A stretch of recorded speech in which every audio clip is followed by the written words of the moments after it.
Ma'am நீங்க குழந்தை நட்சத்திரமா Sivaji Ganesan sir கூட நடிச்சிருக்கீங்க, அப்புறம் பிரசாந்த், நெப்போலியன் இந்த மாதிரி பெரிய ஆக்டர்ஸ் கூட நடிச்சிருக்கீங்க. அந்த டைம் உங்களோட கோல்டன் பீரியட்னே சொல்லலாம். அந்த டைமோட ஒரு எக்ஸ்பீரியன்ஸ் எங்களால ஷேர் பண்ணிக்க முடியுமா? யூகேஜி படிச்சுட்டு இருக்கும்போது நல்லதொரு குடும்பம் சிவாஜி அங்கிளோட. Shivaji uncle, Balaji uncle, Nambiar uncle எங்க அப்பாவுடைய ரொம்ப க்ளோஸ் ஃப்ரெண்ட்ஸ். ஏன்னா ஓல்டு ஆக்டர் சந்திரபாபு டேடி ரொம்ப ரொம்ப close and is a distant relative of us also. So அதனால அவரோட எப்பவுமே போய் இவங்க எல்லாரோடய பழக்கம் டேடிக்கு.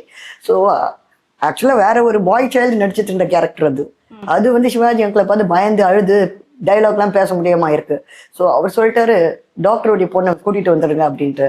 ஸோ என்னை கொண்டு போய் 3 காயின்ஸ்ல பாய் கட்லாம் பண்ணி கோட் சூட்லாம் மாட்டி விட்டு கொண்டாந்து ஒரு பாய் மாதிரி பண்ணி அங்கே ஏவிஎம் ஸ்டுடியோஸ்ல ஷூட்டிங் நடக்குது. அப்போதான் எங்கள் அம்மா அப்பாக்கே தெரியும்.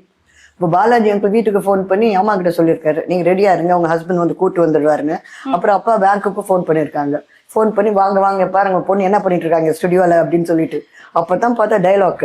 அந்த டைலாக் நான் மறக்க மாட்டேன். ஏன்னா ஃபர்ஸ்ட் டைலாக் எனக்கு கொடுத்தது எனக்கு அம்மா தான் வேணும் அப்படின்னு. அதாவது சிவாஜி கணேசனும் வாணிஷ்ணும் பிரிஞ்சிருவாங்க இந்த படத்துல. அப்போ நான் வந்து அப்பா கிட்ட வளர்ற பையன். ஸோ அவர் ஊட்டி விடுவாரு சாப்பாடு. கொஞ்சம் அம்மா தான் வேணும்னு. ஆனா நான் அப்பா தான் வேணும்னு சொல்லிட்டு இருந்தேன். ஏன்னா சின்னதுல அப்பாவுடைய செல்லம் நான் ரொம்ப. ஸோ அதுதான் 2-3 ரீடேக் போச்சு.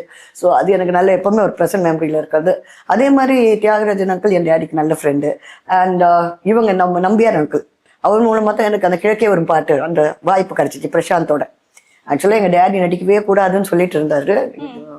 அப்போ நம்பியார் அங்கிள் தான் சொன்னாரு, நீங்க எப்படி உங்க பொண்ணை ஒரு கட்டுப்பாடா வளர்க்குறீங்களோ அதே மாதிரி தான் பிரசாந்த் அவங்க அப்பா ரொம்ப டிசிப்ளினா வளர்த்துருக்காரு. ஸோ நீங்க பயப்படுற மாதிரி எதுவும் கிடையாது, நீங்க அந்த படம் பண்ணுங்க அப்படின்னு சொல்லிட்டு சொன்னாரு. So that was my first thing in Tamil as a heroine. But அதுக்கு முன்னாடி 2 படம் நான் மலையாளத்துல முடிச்சிட்டேன் ஹீரோயினா.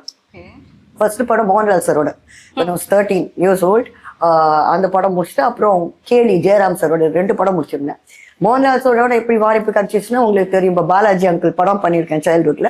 பாலாஜி அங்கிளுடைய மருமகன் தான் மோகன்லால் சார். ஸோ எல்லாம் பெரிய இடத்துல ரெக்கமெண்டேஷன்ஸோட உள்ள போயாச்சு. அதனால இட் வாஸ் கம்ஃபர்டபுள் ஒர்க்கிங்.